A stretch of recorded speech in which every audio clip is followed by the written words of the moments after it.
Pleasure and honor to be with you today, and I would like to thank the hosts for this wonderful opportunity to talk with you, students of the Foreign Service Institute. I know the Center of Excellence enjoys much admiration around the world for supreme educational standards and the prominent alumni network. For me, being lecturer for more than 10 years in different universities of Georgia and currently professor of one of the most prestigious universities, State University of Ilia University. This is a real pleasure for you to interact with you students and talk about major policy highlights of Georgia. So while the unique history and exceptional culture of my country well deserve a series of lectures, as I said, I would focus on the most important theme for you as a future diplomats, namely our foreign policy endeavors. Relations between Georgia and Argentine, as Ambassador mentioned, are full of symbolism and content. Historically, Argentine Republic has always been a supporter of independence of my country. I would like to underline that with much appreciation that when First Democratic Republic of Georgia declared independence back in 1980, the Argentine Republic was the first country of the Western Hemisphere that recognized our independence in 1990. Unfortunately, our independence was short-lived. 3 years later, it was forcefully overturned by the Russian Bolsheviks. My special appreciation also goes to dear colleague, His Excellency Hector Hammerman, Minister of Foreign Affairs. Quite symbolically, he was the first Minister of Foreign Affairs from Latin American region that visited Georgia back in September 1912. Today, I'm here to bring you closer my country, to present our foreign policy priorities, challenges, opportunities, and the significance that Georgia holds regionally and as well globally. I come from a European country that lies between Black and Caspian Seas, in the South Caucasus region, and on the ancient Silk Road. Due to its unique geostrategic location, Georgia always been a bridge between East and West, North and South since ancient times, but has long become a powerful hub where cultures and civilizations met, merged, coexisted, and developed for millennia. The small Christian country which adopted Christianity back in 337, has been a constant battle for independence throughout the history. And I'm delighted to say that Georgia rightfully prides itself for historical, time-tested respect for plurality, diversity, and tolerance. After regaining its independence in 1991, Georgia has been through a turbulent period due to difficult tensions of transition to the market economy, as well as the growing interest in its breakaway regions. Under these circumstances, our resources of reaching out to the rest of the world were quite limited. Today, Georgia is opening up to the world as committed, responsible, and reliable partner. Our foreign policy based on more engagement with different regions of the world through political dialogue, strengthening commercial, economic ties, education, and scientific exchanges, as well as people-to-people contact. Our foreign policy priorities serve the purpose of consolidating secure, prosperous, liberal, democratic state. To put it shortly, our foreign policy policy priorities are the following. First of all, ensuring deoccupation of our occupied regions and restoration of territorial integrity. Second, integration in the European Union and NATO. Third, promoting sustainable economic growth, including via enhancing our role as economic, energy and transport hub. And fourth, building partnership relations, diversifying existing formats of partnership with the countries of Latin America, Asia, Africa and Pacific Rim. We firmly believe that cooperation based on international norms and standards and not confrontation should be the name of the game in international affairs. Especially in the globalized world of ours, we are looking forward to new partnerships that are based upon lasting mutual beneficial relations, geographic distance notwithstanding. I would like to start from our major priorities, European and Euro-Atlantic integration. We place special emphasis upon European and Euro-Atlantic integration efforts. The integration of European space of security, prosperity and stability is a cornerstone of our foreign policy. Georgia has always belonged to the European civilization, and today we are making significant efforts to come back to the European families of free nations. The concept of European Union united in diversity is particularly important for Georgia as a long-term guarantor of our national uniqueness and traditions, rich historical and cultural heritage, as well as sustainable development. European integration is our national idea and the civilizational choice, which is supported by big majority of public and political elite.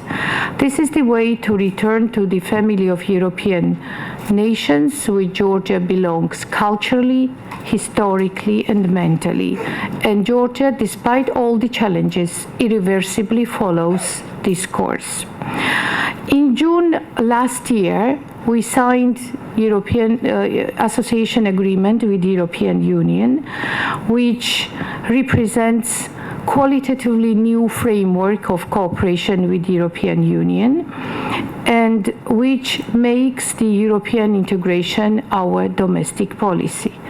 Successful implementation of this agreement will have a major transformative effect to our state, institution, economy, and democratic development. This agreement includes very important economic component, which is the deep and comprehensive free trade agreement that opens opportunity for Georgia to the most preferential access to the most lucrative market of the European Union that makes our country more attractive for trade and investment partnership. After signing of this agreement and entering its 80% in force since September last year, EU became our first trading partner and trade turnover increased by 18%. This shows very positive trends and opportunities to explore new economic and investment cooperation. Concerning North Atlantic integration, overall present-day security challenges, especially in our region, determine Georgia's choice to form part of the collective security arrangements. It is natural that Georgia can better safeguard its freedom, security, and prosperity by being a part of political and military alliances of democratic, successful nations. Therefore, eventual membership in NATO remains one of our main priorities of foreign policy agenda. Georgia provides shortest route between Black Sea and the Caspian Sea basins that forms very important transportation and energy hub, linking Europe, Central Asia, and China. Strategic location of Georgia, macroeconomic stability, accomplished reforms, and developing transport infrastructure has enhanced our ever-growing role as a transit country of energy resources coming from Caspian Sea and Central Asia. Georgia has proved to be a reliable transit route for transportation Caspian energy resources to international markets and already plays more than decades important role ensuring energy security of European Union. Success stories of Georgian energy transit capacities include the highly efficient projects like Baku-Tbilisi-Ceyhan and Baku-Supsa oil pipeline, as well as Baku-Tbilisi-Erzurum gas pipeline that delivers Caspian hydrocarbons through Turkey to the west. Georgia also important transportation hub, and currently we are working actively with Turkey and Azerbaijan to complete Baku-Tbilisi-Kars railway that will strengthen commercial ties between Europe and Asia by providing the most cost-efficient route for transportation. By the end of this year, we will have the shortest railway line between Europe and Asia, which will be part of transcontinental transport corridor and integrated freight railway network. During last year's UN General Assembly session, Prime Minister of Georgia, Mr. Garibashvili, proposed the idea of revitalizing the historic Silk Road and voiced initiative to establish Tbilisi Silk Road Forum, annual high-level meeting in Tbilisi, which will be organized in 16 October this year. This forum is an initiative that brings together representatives of head of states on the Silk Road to discuss our partnership in four spheres: transport, energy, trade, and people-to-people contact. This initiative already attracted quite significant attention of our partners, including European Union, United States, and China. Let me say a few words regarding Georgia and its regional neighborhood. As I mentioned, because of geographical location, stability and security in Georgia and the South Caucasus remains utmost importance, not only for my country, but also for whole European and Euro-Atlantic security architecture. Endangering Georgian security would mean for Europe risking losing the hold on vital Central Asian energy resources along with Trans-Caucasian transport corridor. From the very beginning of regaining our statehood in 1991, we aspire to have good relations with all neighbors based on common values and mutual interest. We believe that lasting peace, prosperity, and sustainable economic development in the region will best serve the interests of both regional and outside states. Unfortunately, the Russian Federation's expansionist policy in its neighborhood, including in our region, aspires exactly the contrary. Let me briefly overview Georgia's relation with our immediate neighbors, Armenia, Azerbaijan, and Turkey. Georgia and Azerbaijan enjoy strategic partnership, very close cooperation in the field of energy and transportation, and currently Southern Gas Corridor is a priority. We put particular emphasis on cooperation in the field of investment, trade, and commerce.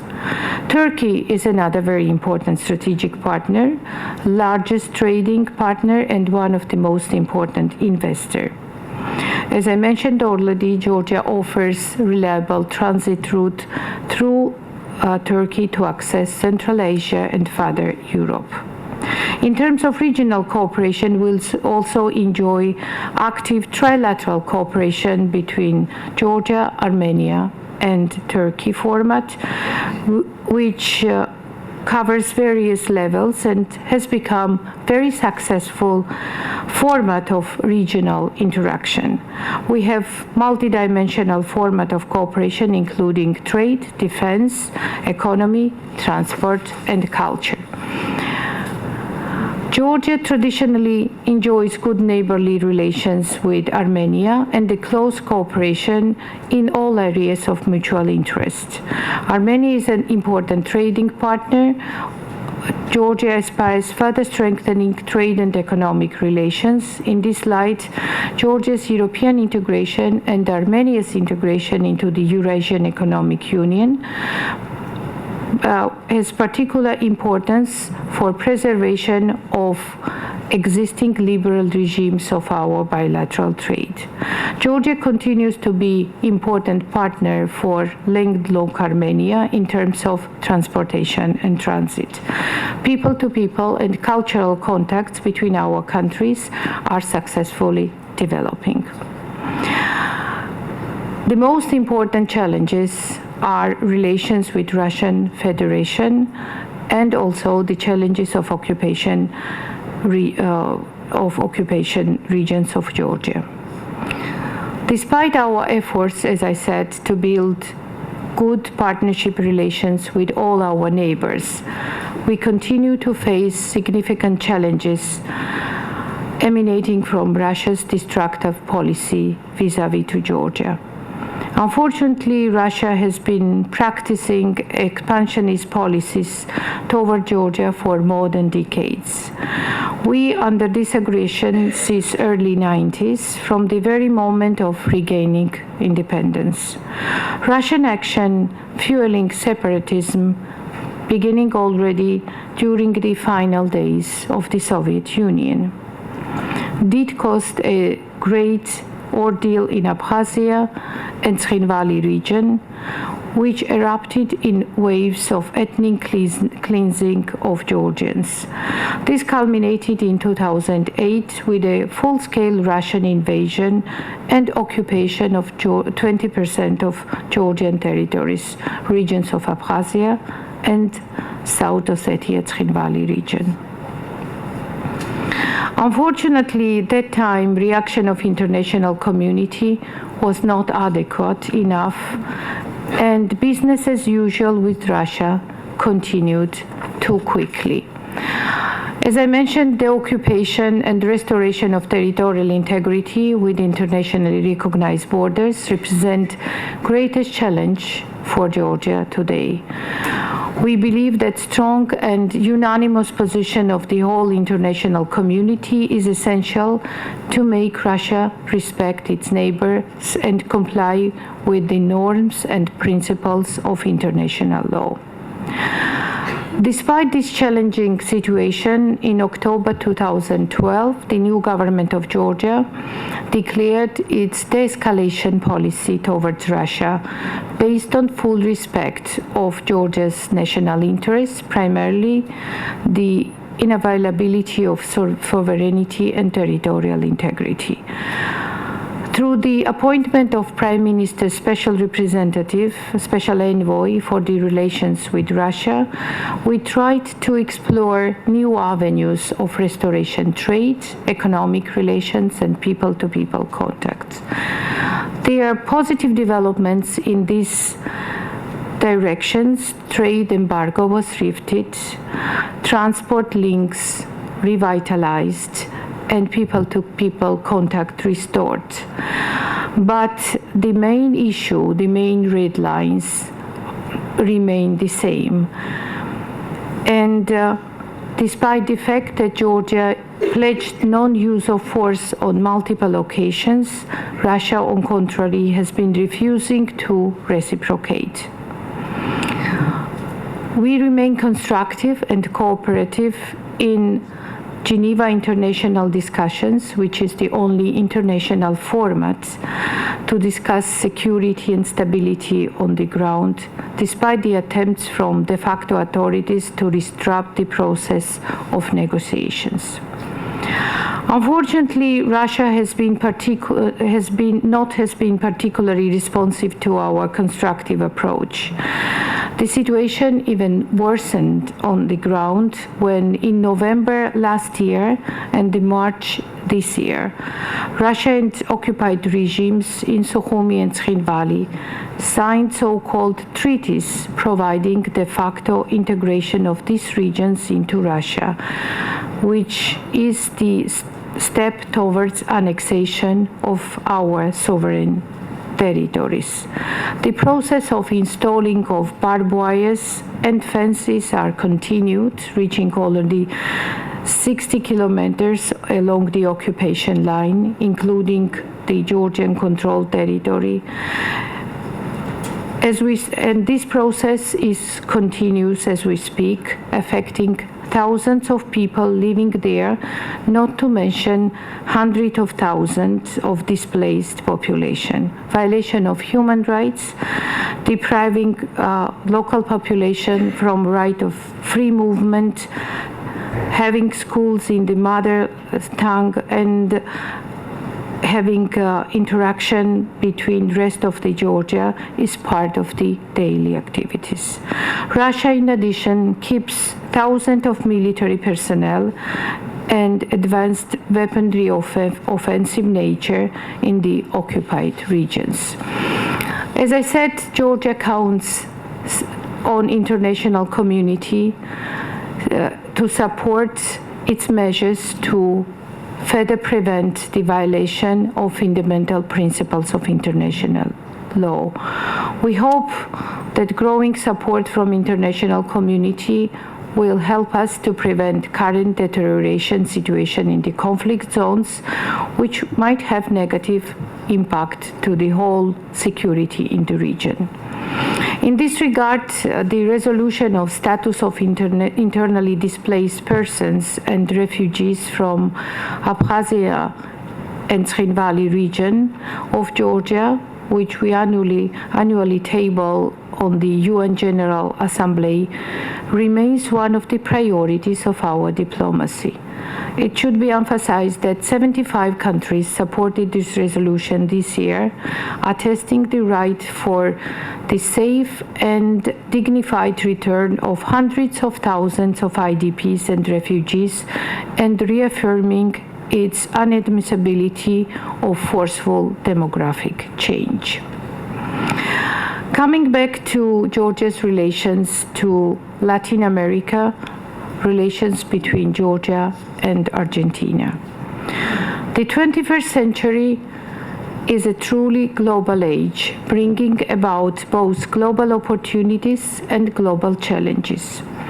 Georgia is approaching Latin American region with a clear vision and based on the principles of shared values, peace, and prosperity. In today's world, there is no concept of distant regions or players, but instead integration and cooperation are the key of mutual success. The integration processes in Latin American region are inspiring for us in their magnitude and promises they hold for the region's future. We do believe that Georgia's geopolitical location and its vigorous reforms and proactive foreign policy will bring even closer to the Latin American region. We have intensified our efforts to engage both politically and economically with all nations in the region and have established diplomatic relations with 29 countries. Since 2010, Georgia has opened 3 embassies in Latin America, in Argentina, Brazil, and Mexico. We are active with regional organizations such as Organization of American States, Central American Integration System, and Caribbean Community. We offer our friends and partners experience sharing in many fields where Georgia has excellent has excellent implemented reforms in recent years, such as reform in police, combating corruption, public sector transparency, e-governance, ease of doing business. Like based on the assessment of the World Bank, Georgia holds 15th place among 186 countries. In the framework of my visit, we will exchange views of the prospects of Georgia's cooperation with different integration opportunities into Latin America. Both the executive and legislative branches of our governments have done a great deal to deepen partnership bonds. This is the second ministerial visit since Georgia established embassy in Buenos Aires. The chairman of parliament visited Buenos Aires last year. We had already a number of political consultations at the level of Ministry of Foreign Affairs and other interested ministries engaged. On a more people-to-people level, our embassy has again been instrumental promoting Georgian culture, language, and tradition in your beautiful country, which always been a source of great admiration and inspiration for Georgians. We have similar passions such as football, rugby, wine, traditional songs and dances, love of literature and poetry. I am therefore convinced that the entry into force of our agreement on visa waiver that I'm going to sign tomorrow will further facilitate people-to-people contacts, economic and commercial ties. In concluding, I would like to extend my cordial gratitude to Ambassador Valle for active cooperation with Georgian Training Center of Georgian Diplomats in the Ministry of Foreign Affairs, which was initiated based on the memorandum, as you mentioned, in 2013. Since then, we are witnessing developing dynamic cooperation manifested by your visit in November 2013. And I would like to express my gratitude for enrollment of Nino, who now serves very successfully in our embassy. We believe, and I'm hopeful after your words, that Georgian diplomats will have further opportunity to develop their professional capacities and be part of very important successful network in your institution. So I would like to stop here, and I would like to wish you successful studies, being active and professionals, and explore outstanding challenges and opportunities in your future career path. Thank you very much.